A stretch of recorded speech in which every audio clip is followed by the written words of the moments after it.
रहीम अस्सलाम वालेकुम वरहमतुल्लाहि वबरकातुहू। दोस्तों, आप अपना यूट्यूब चैनल पाक न्यूज़ देख रहे हो। मैं इमरान आप सब दोस्तों से गुजारिश है कि अगर आपको वीडियो अच्छी लगे तो प्लीज़ चैनल को सब्सक्राइब भी कर दें और लाइक और शेयर जरूर करना। आपका बहुत बहुत शुक्रिया।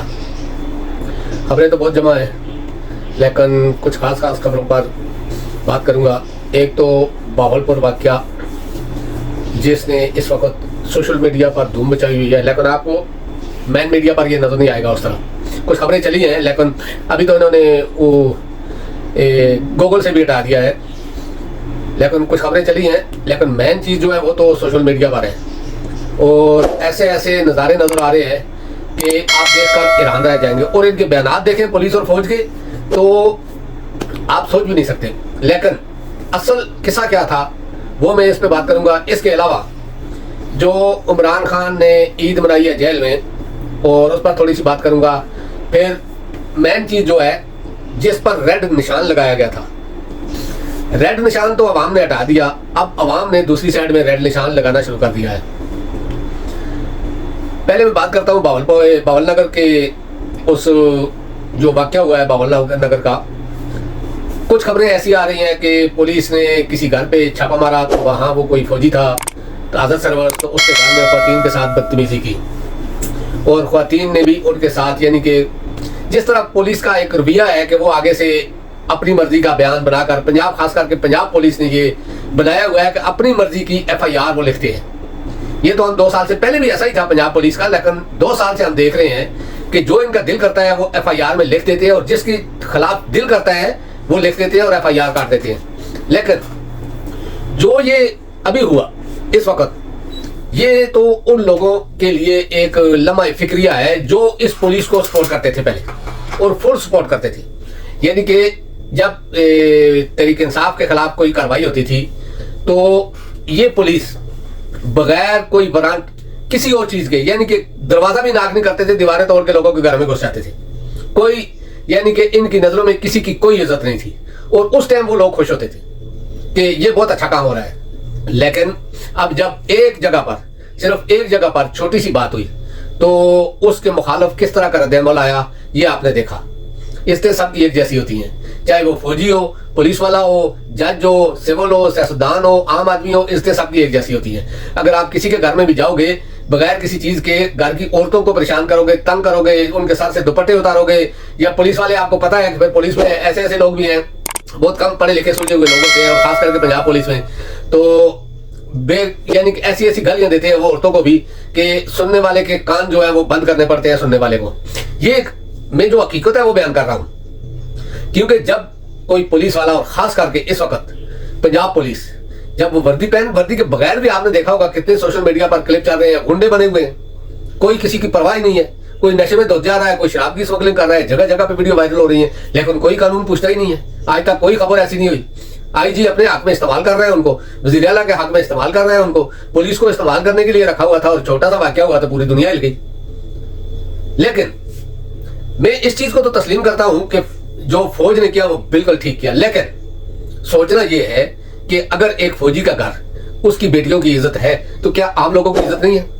आम औरतों की इज्जत नहीं है? अगर यही पुलिस वाले आम लोगों के घरों में जब घुसते हैं, क्या कभी कोई फौजी गया है उसके पुलिस वालों के खिलाफ?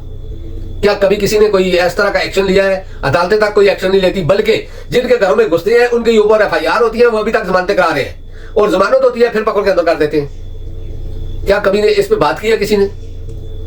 मैं ये नहीं कह रहा कि अच्छा किया फौजियों के घर में घुसे, नहीं, गलत किया। अगर बगैर वारंट के गए हैं या कोई इस तरह की बात नहीं थी तो बहुत बड़ा जुर्म है ये।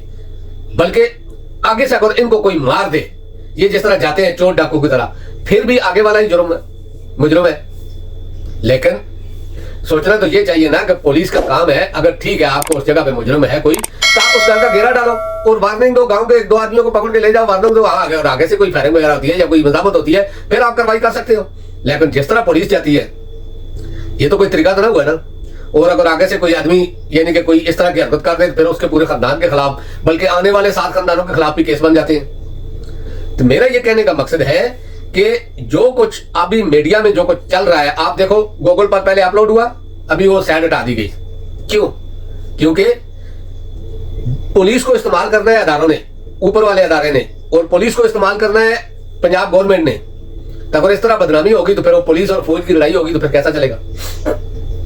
देखिए, फौज कभी भी अपने लोगों के खिलाफ हथियार नहीं उठाती या कार्रवाई नहीं करती, लेकिन इस दफा कुछ ऐसा हुआ कि कुछ जगह पर फौज देखी गई। चाहे हो सकता है कि वो फौजी ना हो, लेकिन फौज की वर्दी में थे। इलेक्शन के दौरान भी देखे गए, कोई कर्नल की वर्दी में थे, कर्नल के स्टार लगे हुए थे, कोई मेजर के, कोई इस तरह, तो देखे गए। अगर वो फौज तो कह रही है कि वो हमारे आदमी, हमारे फौजियों ने कोई इंटरफेयर नहीं किया, तो फिर उनको गिरफ्तार करके इंक्वायरी करो वो कौन लोग थे। तो इस तरह जो है पाकिस्तान की फौज को बदनाम किया गया है। और अब जो ये वाकया हुआ है, मेरी नजरों में बिल्कुल ठीक हुआ है। अगर उन्होंने अटैक किया है तो फौज ने उनके खिलाफ कार्रवाई की है, ये गलत है।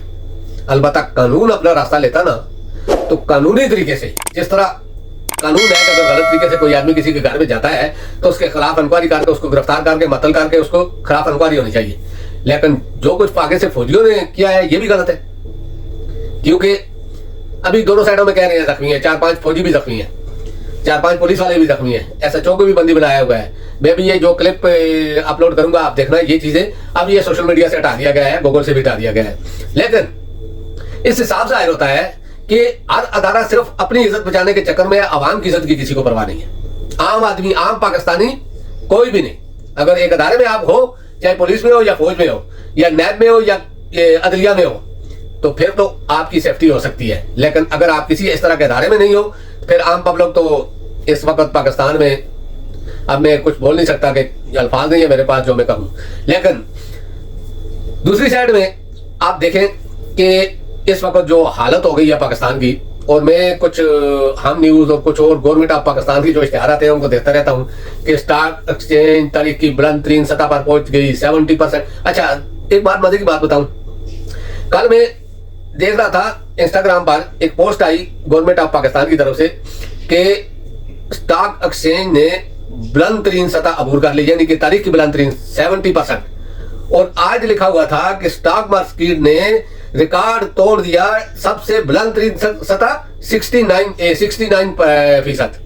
अब आप सोच लो, पोस्ट भेजने वाले कौन है, उनके दिमाग कैसे हैं। अब मैं ये नहीं कहता कि वो पुराने के दिमाग है, लेकिन पोस्ट बनाने वाले कौन है, क्या अपलोड करने वाले कौन है। यानी कि कल वाली चीज भूल के आज फिर वो अपलोड कर दिया। चलो कोई बात नहीं, स्टॉक मार्केट अगर 2000 पर भी चली जाए, इससे फर्क क्या पड़ेगा। क्या आवाम को बिजली सस्ती मिल जाएगी, क्या आवाम को पेट्रोल सस्ता मिल जाएगा, क्या आवाम से महंगाई खत्म हो जाएगी, क्या गरीब को रोजगार मिल जाएगा, इससे क्या होगा? कुछ भी नहीं होगा। ये स्टॉक मार्केट का हेर फेर ये बिजनेस मैनों के लिए ही है। दूसरी थोड़ी सी बात करूंगा क्योंकि वीडियो लंबी हो रही है। इमरान खान के ऊपर इन्होंने रेड निशान लगाया था कि खान के ऊपर रेड निशान है, पाबंदी लगाई टीवियों पे, आम हर किस्म की, यानी कि बिल्कुल उसको गायब कर दिया, यानी कि बिल्कुल गायब कर दिया।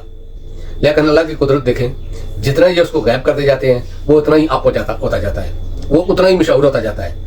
जितना जितना ही उसको पीछे कर रहे हैं उतना उतना वो सामने आ रहा है। उसका एक लफ्ज ब्रेकिंग न्यूज बन रहा है, अगर वो मुंह से एक लफ्ज निकाल देना वो ब्रेकिंग न्यूज बन रहा है। तो दूसरी साइड में अरबों रुपए के इश्तिहार देकर भी कोई बात नहीं चल रही। सारे टीवी चैनल अपने कंट्रोल में किए हुए हैं, हर किस्म का साफ किया हुआ है, लेकिन कोई बात नहीं बन रही। और एक साइड में एक शख्स जिस पर रेड निशान लगा हुआ था, क्रॉस लगा हुआ था कि इस पर हर किस्म की पाबंदी है, वो सिर्फ मुंह से ओए का लफ्ज निकाल दे, वो ब्रेकिंग न्यूज है। उसकी अगर एक बाजू भी सामने आ जाए तो वो ब्रेकिंग न्यूज है। तो इसी वजह से ये लोग खौफजदा हैं। हालांकि खौफ इनको नहीं होना चाहिए, क्योंकि वो माबे वतन पाकिस्तानी है, वो कभी भी किसी अदारे के खिलाफ नहीं जाएगा। पहले नहीं गया, उसके वो अल्फाज हैं वो सुनहरी अल्फाज में लिखे जाएंगे कि मुझसे ज्यादा मेरी फौज जरूरी है पाकिस्तान के लिए, तो इससे आगे हादी है। तो अब ईद पर थोड़ी सी बात करता हूँ। इमरान खान ने किस तरह ईद मनाई, इमरान खान ने कैदियों के साथ ईद मनाई, क्या उनको इसी के साथ मुलाकात भी हुई, और यानी कि बहुत सख्त सिक्योरिटी थी, लेकिन इमरान खान को ज्यादा उधर बात नहीं करने दी गई, ज्यादा रुकने नहीं दिया गया। लेकिन ये है कि उस वक्त कैदी भी बहुत पुरजोश थे जब इमरान खान ने ईद मनाई कैदियों के साथ, और उनकी खुशी का वो आलम था कि आप सोच भी नहीं सकते जज्बात। कई लोगों की आंखों में आंसू आ गए थे। ये मैं वो खबर दे रहा हूँ कि लोग जो साफी अंदर की खबर, यानी कि उन लोगों ने जो साफी हैं उन्होंने बयान जब देखे तो उन्होंने एक रिकॉर्ड किया कुछ, तो उस वजह से। तो दोस्तों अब तक के लिए इतना ही, इंशाल्लाह नेक्स्ट व्लॉग में आपसे मुलाकात होगी। अल्लाह पाक आप सबको अपनी ज़ुबान में रखे। आप जरा ये क्लिप देखें कि पुलिस वाला कैसे भाग रहा है, यही पुलिस वाले इसी तरह लोगों को भगाते हैं, तो आज खुद कैसे भाग रहे हैं देख लें। इतने ही बहादुर है ये, फिर भी चलो जान एक बहुत कीमती चीज़ है, तो आप जरा चेक करें। इंशाल्लाह नेक्स्ट व्लॉग में आपसे मुलाकात होगी। अल्लाह पाक आप सबको अपनी दुआ में रखे। अल्लाह हाफिज़। अस्सलाम वालेकुम व रहमतुल्लाहि व बरकातहू।